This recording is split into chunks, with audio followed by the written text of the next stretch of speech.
নবীজি সাল্লাল্লাহু আলাইহি ওয়াসাল্লাম উহুদের মাঠে যখন চারদিক থেকে কাফেররা ঘিরে তাকে তীর নিক্ষেপ করা শুরু করলো, আবু দাজানা রাদিয়াল্লাহু তাআলা আনহু তিনি নবীজি সাল্লাল্লাহু আলাইহি ওয়াসাল্লামের সামনে ঢালের মতো করে দাঁড়ালেন এবং নিজের শরীরের মধ্যে সেই তীরগুলোকে নিলেন নবীজিকে বাঁচানোর উদ্দেশ্যে।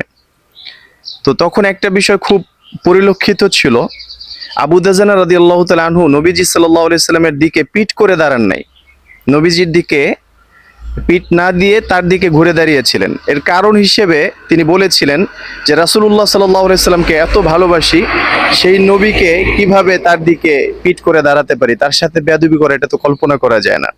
সুবহানাল্লাহ। দেখেন একজন সাহাবা রাসূল সাল্লাল্লাহু আলাইহি সাল্লামকে কতটা ভালোবাসতেন, কতটা মুহাব্বত, কতটা সম্মান করতেন। এটার কারণ হিসেবে আল্লাহ সুবহানাহু ওয়া তাআলা বলেছেন ওয়ালাউ কুনতা ফাজ্জান গালিজাল কলবি লানফাদ্দু মিন হাওলিক। এর অন্যতম কারণ হচ্ছে নবীজি সাল্লাল্লাহু আলাইহি সাল্লাম সবার সাথে দলমত নির্বিশেষে অত্যন্ত ভালো আচরণ করতেন। ভালো আচরণ এমন এক অস্ত্র যেটা দিয়ে প্রত্যেকটা কঠোর হৃদয়ের মানুষকেও তার হৃদয়টাকে গলিয়ে নরম বানিয়ে ফেলা যায়। সুতরাং আসুন আমরা ভালো আচরণ ছড়ানোর চেষ্টা করি, এটাই ইসলামের শিক্ষা। আসসালামু আলাইকুম ওয়া রাহমাতুল্লাহ।